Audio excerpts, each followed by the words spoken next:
Beaucoup de choses répétitives que vous faites constamment sur votre boutique Shopify, à la main, ou encore des process non automatisés où vous pourrez gagner des heures s'ils pouvaient l'être. L'application gratuite Shopify Flow répond à ces besoins et c'est le sujet de cette vidéo. Bonjour à tous, ici Nathan et aujourd'hui je vais vous montrer tout ce que vous devez savoir sur Shopify Flow et comment vous pouvez commencer à créer vos propres flux de travail et automatisation personnalisée qui, je l'espère, vous feront gagner beaucoup de temps. Ne tardons pas plus et voyons ça ensemble.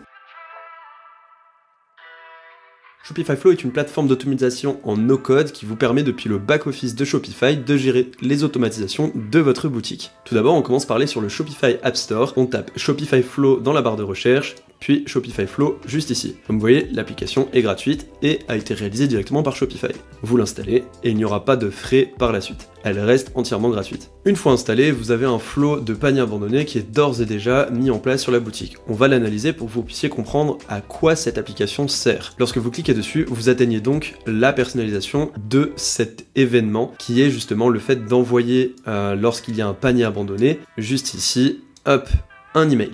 Ça, c'est via du coup Shopify, c'est pas ce que je fais en règle générale, j'utilise plutôt de l'email marketing, que ce soit avec Yotpo ou Klaviyo. Les liens sont en description si jamais ça vous intéresse. Et pour ceci, vous avez donc trois types de blocs. La première chose, c'est un trigger. Un trigger, c'est un déclencheur d'événements. En l'occurrence, celui-ci va se déclencher lorsque un client abandonne son panier. Il faut savoir que cette application est en anglais, donc vous pourriez être amené à devoir traduire les choses avec DeepL ou Reverso par exemple. Ici, lorsque la personne abandonne son panier, on passe du bloc trigger à un bloc de conditions. Ce bloc de conditions va vérifier si la personne a bien fait ou non quelque chose. Donc là, le client a abandonné son paiement sur la boutique en ligne.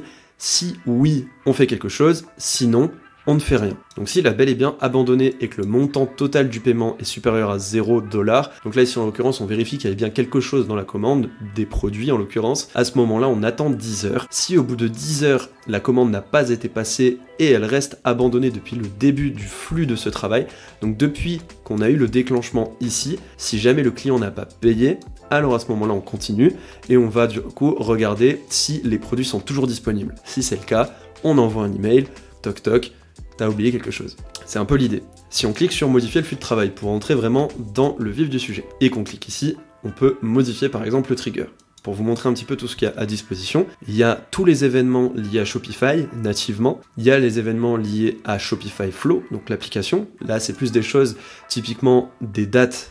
Donc des schedule time, ça vous permet justement de prévoir un événement, donc à des dates spécifiques ou une récurrence spécifique, par exemple toutes les semaines, le lundi à 8h, hop, tu déclenches. Ou alors quand il y a des erreurs. Ça vous permet aussi de traquer justement est-ce que votre flow fonctionne correctement ou pas. Shopify, bon bah, il y a un nombre d'events vraiment conséquent, je vais pas tous les présenter aujourd'hui, et l'objectif c'est que vous puissiez aller voir justement par rapport à tout ce qui est disponible, ce que vous pouvez en faire par rapport à vos besoins, parce que c'est très spécifique, et vous avez tous les événements liés à vos applications. En l'occurrence, si par exemple, j'ai l'application Yotpo Product Reviews. Si je clique dessus, lorsque j'obtiens une review, je peux déclencher quelque chose. Si j'obtiens une review, en règle générale, c'est que le client a été satisfait de quelque chose. Donc je peux moi-même checker très certainement par la suite, et on va aller regarder avec un nouveau flux de travail. Si le review est supérieur à 5, on peut renvoyer un email par la suite. Merci d'avoir laissé un review. Au fait, pour vous remercier, vous avez 10% de réduction sur telle ou telle chose. Donc on quitte, on peut aller directement encore en retour, et on va créer un flux de travail. Ici, il y a des modèles déjà disponibles, hein. Donc vous pourriez avoir un nombre de modèles, et il y en a beaucoup, en sachant qu'il y a des modèles qui sont déjà prévus avec d'autres applications. En l'occurrence, je peux vous montrer, si on parcourt un petit peu, bon, la majorité ici sont prévus avec Shopify et Flow. Il y a l'icône des petites applications que vous voyez juste ici. Ok, et voilà. Là, on lance par exemple avec l'application Shop.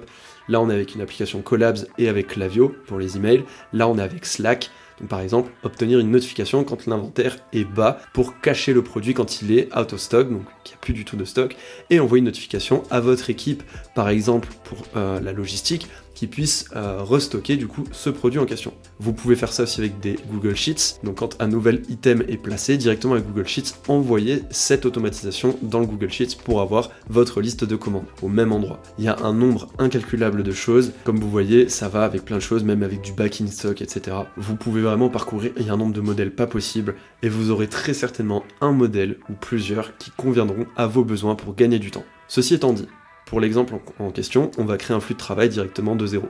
Donc on sélectionne un déclencheur, et ici on va aller chercher par exemple donc notre Product Reviews. Nouvelle review, ok, et donc juste ici, on va faire une condition.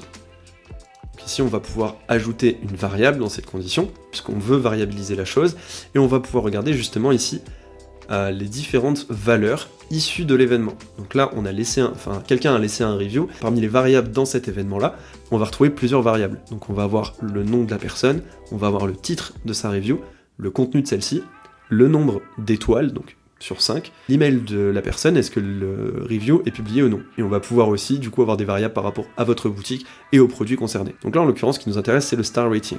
On va regarder, et s'il est supérieur à 4, à ce moment-là, la personne a bien apprécié le produit, on peut regarder du coup à ce moment-là et faire une action. Donc là typiquement, si on décoche ici application installée et qu'on tape Klaviyo, on peut exactement ça, track un event. Donc là on peut envoyer un événement à Klaviyo, ce qui est super intéressant. En l'occurrence ici, donc faudrait connecter Klaviyo, etc. Je ne vais pas le faire dans cette vidéo, mais dans l'idée, une fois que tout ça est connecté, on peut mettre un nom d'événement, donc par exemple ici, Yotpo Review, et ça va vous permettre en fait d'envoyer customer email address, first name, vous envoyez toutes les propriétés disponibles et vous pourrez récupérer côté Klaviyo ces propriétés pour les mettre dans un email ultra bien formaté, de sorte à pouvoir donner le code promo à votre client en le remerciant. J'ai fait une vidéo entièrement dédiée sur comment fonctionne Klaviyo, vous la verrez apparaître juste en haut à droite par là. Voilà un peu ce qu'on peut avoir par exemple avec Yotpo. Yotpo d'ailleurs, je vous conseille d'aller les voir, je ferai une vidéo très prochainement sur toute la synergie qu'ils peuvent avoir parce qu'ils ont énormément d'applications.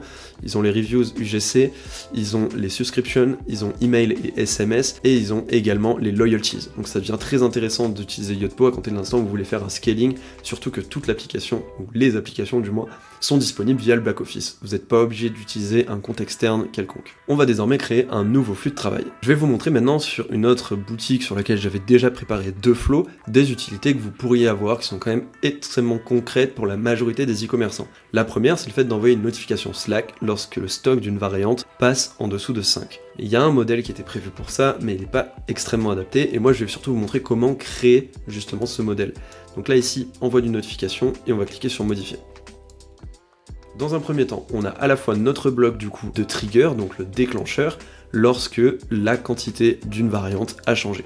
Si on clique sur modifier, par exemple, et qu'on aurait voulu le faire from scratch, donc vraiment dès le début, on va aller chercher ici du coup stock, tout simplement. Et comme vous voyez, soit il y a le back in stock, soit il y a le out of stock. C'est pas ce qui nous intéresse ici, on va aller plutôt sur inventory. Ok, et on l'a ici, product variant inventory quantity changed.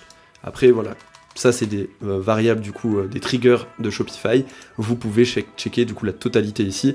Par exemple, lorsqu'une collection est créée, supprimée, lorsqu'une entreprise est créée, client est créé, lorsqu'un client rejoint un segment, donc par exemple, issu d'une newsletter. Par la suite, à compter de l'instant où l'inventaire a changé pour la variante en question, on va se retrouver sur la condition. Donc là, on va ajouter une variable, et cette variable-là, ça va être inventory quantity. Donc si on va ici sur le fait de modifier, on va retrouver donc directement product variante, du fait que c'est lié à cet événement-là. Dans product variante, on va descendre un petit peu, et on va avoir le inventory quantity juste ici. Une fois qu'on l'a sélectionné, on va pouvoir choisir est-ce que du coup c'est égal, inférieur, etc. Ici ça nous intéresse inférieur ou égal, et on choisit 5. Comme ça, à compter de l'instant où on a 5 variantes ou moins, il se passera une condition avec un oui. Dans le cas contraire, on laisse faire. Et donc par la suite, vous envoyez un message directement sur Slack. Là, ici, vous devez faire quelques petites opérations. La première, c'est déjà connecter votre Slack. Donc typiquement, si je reprends du début, donc je me permets juste de copier le texte qu'il y a ici, de sorte à pouvoir le remettre par la suite. Donc je vais supprimer le bloc. Ok.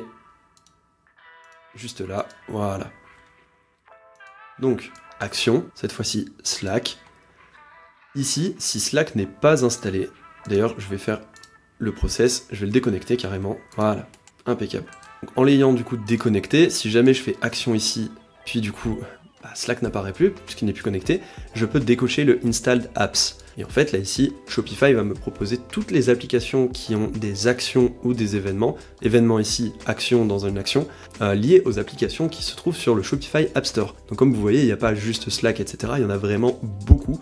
Vous pouvez automatiser énormément de choses. Donc là, vis-à-vis de toutes les applications qui peuvent y avoir, même voilà, des web push notifications, ça peut être super pratique. Vous pouvez avoir, par exemple, donc les emails avec Shopify, les SMS, des flows d'email encore une fois, il y a quand même beaucoup ce genre de choses. Vous pouvez même avoir le Google Sheets, ça c'est super pratique même par exemple pour vous retourner vos KPI, par exemple une fois par mois, extraire les KPI pour les placer dans un Google Sheets, histoire d'avoir un tracking ultra efficient, avec surtout des reports assez minimisés, et surtout que les datas qui vous intéressent. Ok, et donc ici, Slack, on va le retrouver tout en bas, mais bon, voilà, il y a la dose. Slack. En soi, je ferai même pas. Voilà, il est ici, mais techniquement, hein, on est dans le digital et barre de recherche, c'est sympa. Donc, send Slack message, et là, il va me dire, ok, bah, du coup, l'app, elle n'est pas installée, il faut le faire. Donc, j'installe l'app, je vais devoir le connecter directement à mon contenu. Donc là, j'ai déjà mon Slack qui est connecté, et on me demande si le Flowbot, ça va être bon. Donc là, je l'ai connecté à mon Slack de la team Nomade, donc mon agence. Maintenant que c'est fait, je peux recharger la page, et si je clique ici, on est bon. Donc là, il va me dire, ok, sur quel channel est-ce que tu as envie d'envoyer du coup ce message. Donc exprès, j'ai fait du coup directement un Slack avec e-commerce ici, et il se trouve que l'application a installé Flowbot. Il va falloir maintenant intégrer Flowbot à ce channel. Donc pour ça, vous allez directement ici, faire un clic droit, vous allez dans afficher les informations du canal, puis dans intégration, application, ajouter une application, et là vous allez pouvoir ajouter Flowbot. Mince, je me suis trompé, je recommence, intégration, non bah non ça l'a ajouté, ok très bien. Donc là maintenant il a l'autorisation de pouvoir envoyer des messages sur ce channel. Je viens ici, dièse e-commerce, ok, je reprends mon texte de tout à l'heure, je le copie, je le colle. Ce texte-là, je vais le fournir directement dans un Google Docs, qui sera directement en commentaire. Il vous faudra donc copier le texte et le coller de votre côté pour le modifier. Vous ne pourrez pas le modifier dans Google Docs directement. Donc ici, ce qui se passe, bonjour l'équipe, le produit, et là on donne le nom du produit. Avec la variante, on donne le nom de la variante, et bientôt en rupture de stock, il ne reste que product variante, inventory quantity, article. Merci de réapprovisionner, merci cordialement. Donc ça d'ailleurs on peut l'enlever, ok. Je prends juste 2 petites secondes de votre attention pour vous dire que vous êtes une grande majorité à ne pas être encore abonné à cette chaîne, en espérant que je puisse vous apporter de la valeur sur la création et l'amélioration de vos boutiques aujourd'hui. Si vous avez juste 2 petites secondes pour vous abonner et liker cette vidéo, ce serait un plaisir pour moi. On reprend dès maintenant. Si vous voulez ajouter d'autres variables pour quelconque raison, parce que vous êtes sur un autre type de flow, vous cliquez sur ajouter une variable ici. Vous allez en fait avoir les variables disponibles par rapport aux actions et déclencheurs qui précèdent. Ici par exemple, on pourrait très bien ajouter les collections reliées à ce produit. Donc par exemple, les handles de collection. Pour quelle raison, j'en sais rien, mais comme vous voyez ici, ça ajoute la totalité. Pour ceux qui connaissent un peu le liquid, c'en est. Et donc vous pouvez retrouver la totalité juste ici. Ça se comprend assez facilement, le liquid c'est transparent. Je ferai d'ailleurs une vidéo pour les bases du liquid, pour tous ceux qui veulent s'y intéresser et modifier un petit peu leur boutique. C'est assez simple en vrai à prendre en main, et j'essaierai d'être le plus complet possible. Maintenant que c'est fait, on applique les modifications, et on est bon. Et donc maintenant que notre flow est ok, on va aller sur un produit, changer la quantité d'une variante, et voir ce qui se passe dans notre canal Slack. Donc je vais sur un produit, n'importe lequel, puisqu'on n'a pas défini de produit en particulier. Je viens par exemple sur celui-ci, et je vais changer ici le stock pour le passer à 4. J'enregistre, et je reviens du coup sur mon flow. Je retourne en arrière, donc je quitte le flow, j'actualise, et ici, oh, à l'instant, en cours d'exécution. C'est pas mal. Si je clique dessus, on va avoir du coup les étapes du flow qui sont en train de se faire, donc là il est en cours. Si j'actualise, au fur et à mesure ça va passer en bleu, donc c'est assez rapide, et tout s'est bien déroulé, donc finalisé, il n'y a pas d'erreur. S'il y avait une erreur, il y aurait un petit point rouge, ça vous dit qu'est-ce qui est en erreur. Et donc là, canal Slack réussi. Et si on va sur Slack, bah tiens, le produit The Fair nanana, variante default title, donc là c'est à compter de l'instant où on n'a pas de variante, donc même s'il n'y a pas de variante sur un produit, il y a quand même une variante qui s'appelle default title. Ça c'est comme ça que Shopify est fait au niveau code, rien de gênant à ce niveau-là. Vous pourriez même mettre un if avant, s'il y a une variante et qu'elle est différente de default title, alors mettre le nom de la variante, sinon pas besoin. Et bientôt rupture de stock, il ne reste que 4 articles. Donc on est bien. Je vais la faire avec vous cette condition de la variante ou non. On retourne ici dans notre flow, donc pour aller à... On est obligé, ouais, flux de travail, on clique ici. On clique ici pour modifier, on y est. On vient là. Et donc ici, là c'est encore une fois du liquid. On va faire if. Bien sûr, je vous donnerai à disposition tout ça, hein, aucun problème. Hop, et ici, end if. Ok. Et là ici, on fait 6 variantes title différentes de default title. Ça se comprend. Si le nom de la variante est différent de default title, on l'affiche, sinon on l'affiche pas. On clique à côté, enregistrement en cours, on applique et on applique. On retourne sur notre produit, On peut remodifier et mettre par exemple cette fois-ci 3, ce qui va redéclencher le flow. On retourne ici, en arrière avec quitter, on recharge la page, et donc à l'instant, ça a encore envoyé du coup l'information au flow. C'est en train de se faire, c'est déjà fait. On retourne sur Slack, et donc cette fois-ci, non ça n'a pas marché, default, title, parce qu'il y a un T majuscule. Ok, donc on retourne ici, c'est vrai que c'est exact pour le coup le nom qu'il faut. Donc on retourne ici, voilà, j'ai pas mis la majuscule. Hop, comme vous voyez c'est tatillon.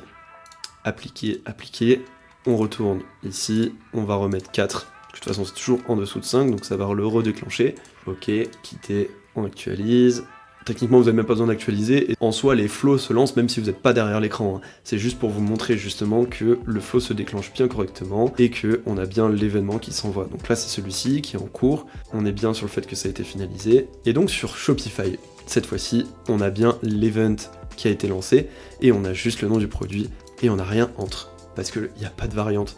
C'est default title. Là, vous avez quelque chose qui est optimisé pour votre équipe. Et ça vous permet justement d'avoir un réapprovisionnement. Typiquement, vous êtes en dropshipping, vous bossez avec un agent, il peut avoir les informations comme ça.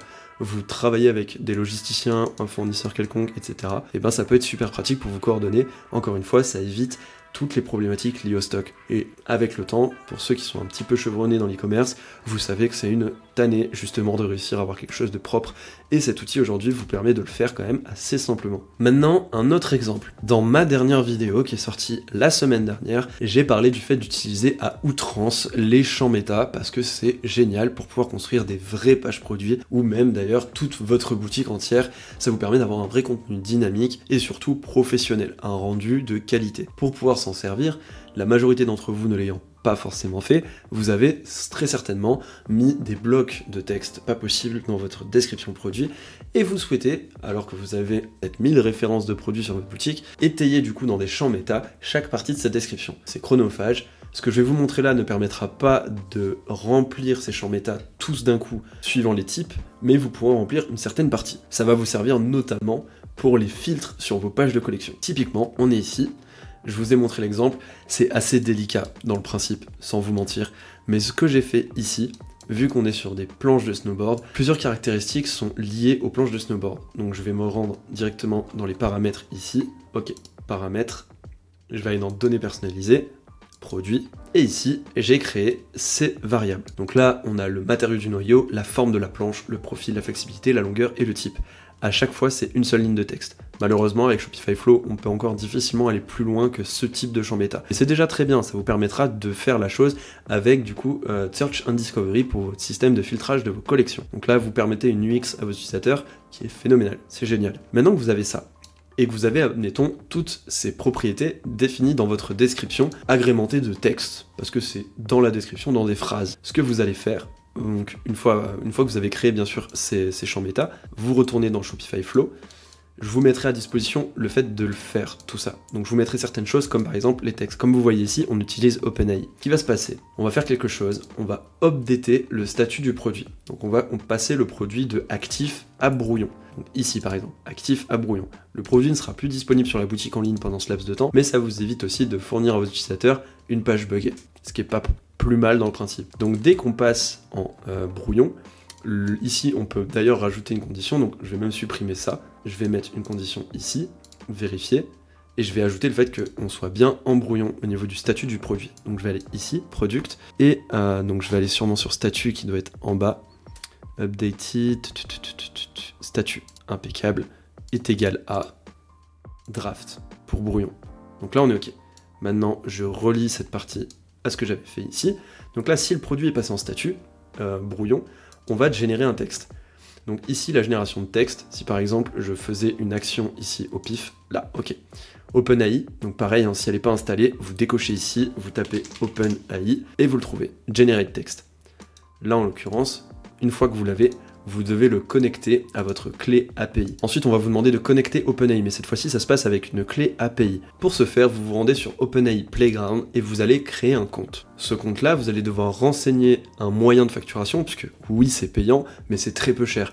Pour des milliers de requêtes, vous n'allez même pas payer 1 €. Donc ça va vous faire gagner un temps colossal, et en plus de ça, c'est presque gratuit dans le principe. Une fois que vous avez créé, donc moi là j'ai mis sur un projet organisationmake.com, default project, vous pouvez aller ici dans settings et vous allez retrouver dans,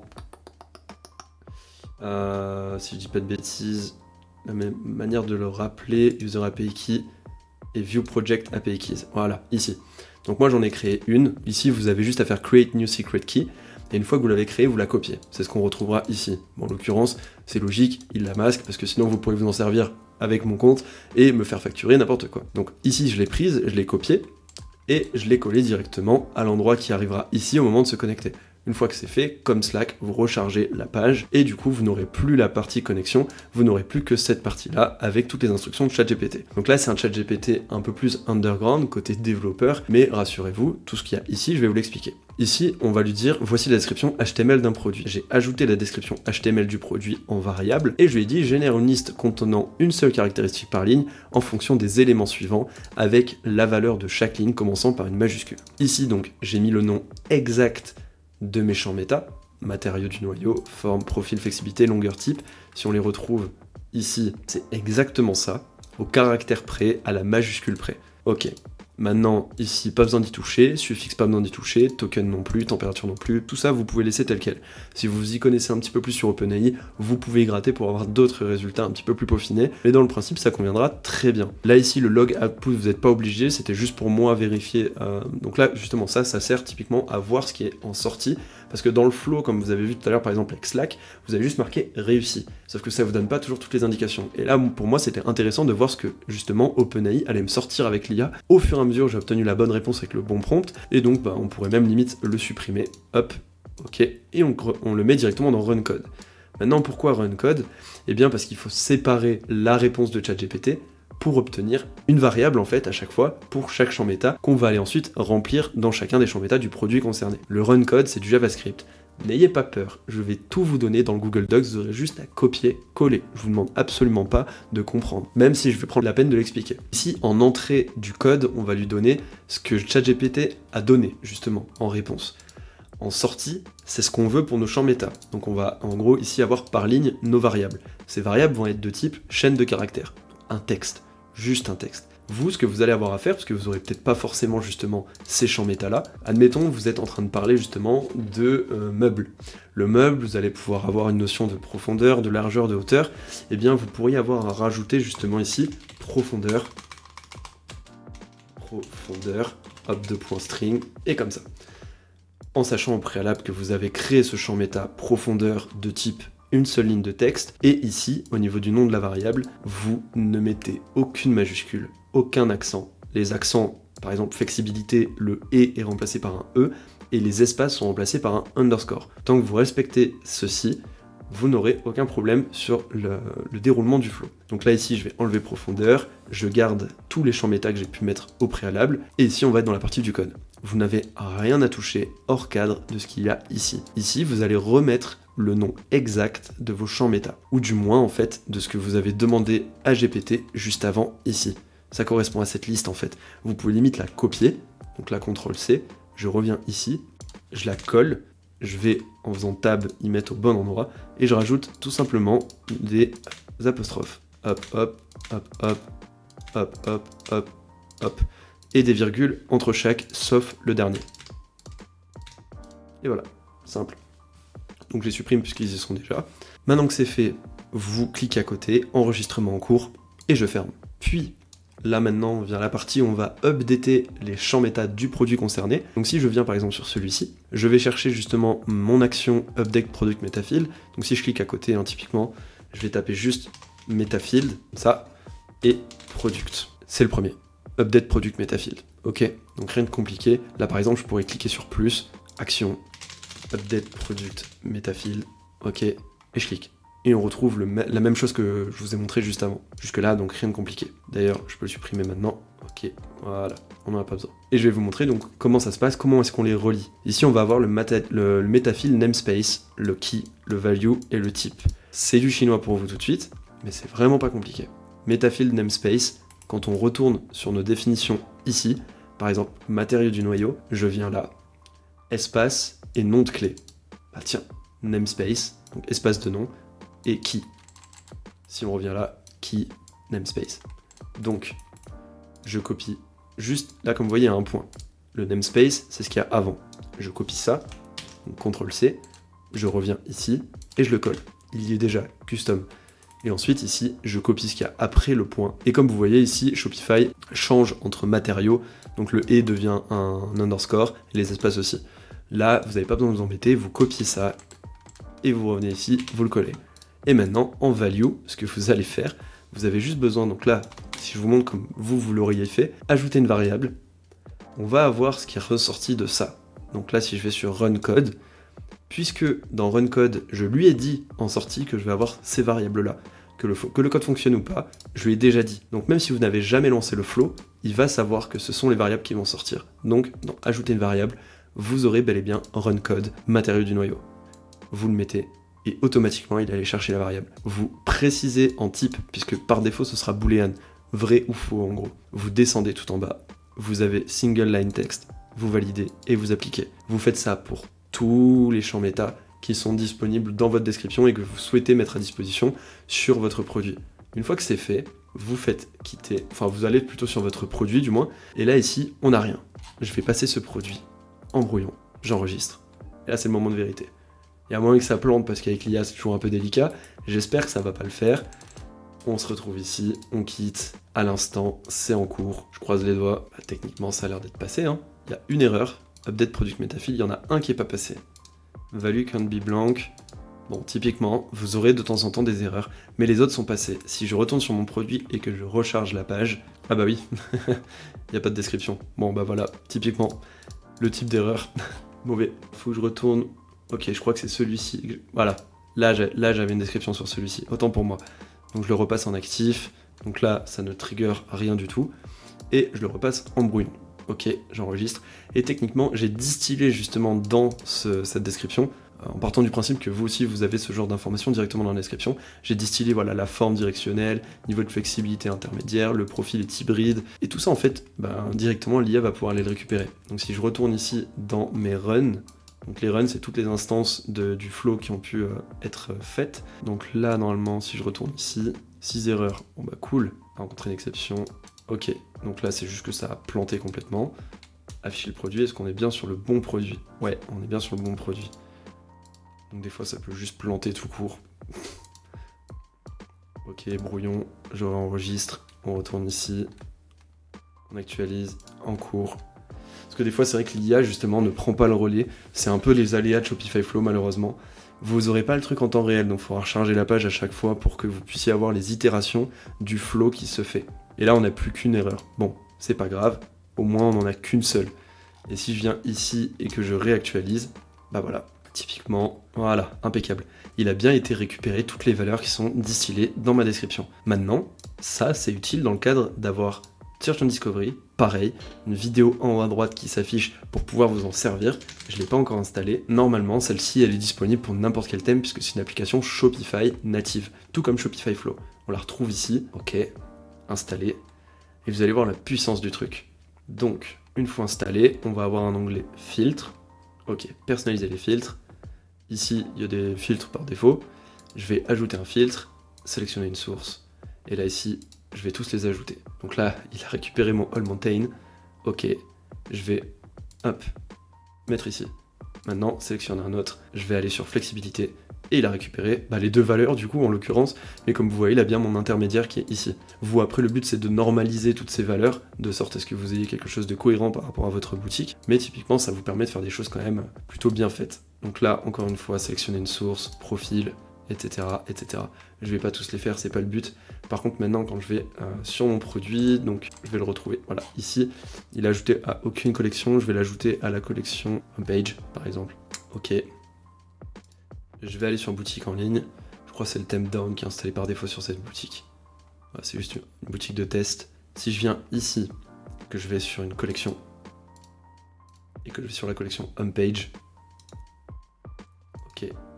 Voilà, automated collection, je vais sur la collection homepage, no product found, ça l'a ajouté ou pas? Non, cool, je peux enregistrer. Ok, et admettons je vais ajouter d'autres produits pour qu'il soit pas tout seul. Modifier en bloc, ok, est-ce qu'on peut l'ajouter d'ici?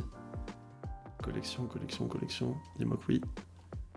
Non, on peut pas l'ajouter d'ici. Cool. Ok. Donc je vais aller dans la collection directement. Page. Ici, ok, rechercher des produits.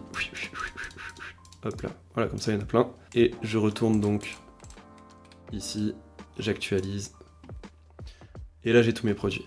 Mais maintenant par contre si je clique sur filter, vu que j'ai le produit qui possède les filtres en question, non toujours pas, ah bah oui il est en brouillon, quelle andouille.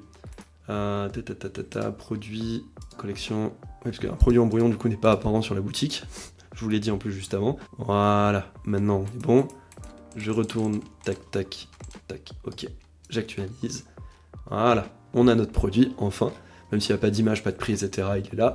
Et si je fais filtrer, eh bien on a bien toutes les valeurs concernant le produit. Et si je fais par exemple, je vais filtrer en flexibilité intermédiaire, hop, apply, j'ai bien mon produit. Et comme vous voyez, je l'ai fait sur ce produit-là, ça m'a vraiment pas pris longtemps. Maintenant, ce que vous pouvez faire pour déjà gagner du temps, parce que comme vous avez vu, ce type de flow, il peut y avoir des erreurs, c'est là les aléas de l'IA, et c'est assez compliqué avec Shopify, en tout cas de faire un truc beaucoup plus propre, mais c'est déjà bien, ça vous fait gagner vraiment énormément de temps, vous avez juste à repasser en review plutôt que de tout faire. Et donc, vous allez sur produit, admettons, toute ma collection homepage est concernée, je vais ici filtrer, ajouter un filtre, collection, homepage, ok, je sélectionne tout le monde, modifier en bloc, colonne, et ici, le statut, je vais faire brouillon, je le fais sur tous. Malheureusement, il n'y a aucune description sur chacun des autres produits, parce que c'est des données de test, il n'y a que lui. Mais admettons que vous ayez une description sur tous, lorsque vous allez cliquer sur enregistrer, vous aurez autant de runs de votre flow automatisé qui vont se lancer qu'il y a de produits ici. Et donc automatiquement ça va le faire sur tous. Ensuite vous repassez sur chacun des flows. S'il n'y a pas eu d'erreur, tant mieux. S'il y a eu des erreurs, tant pis.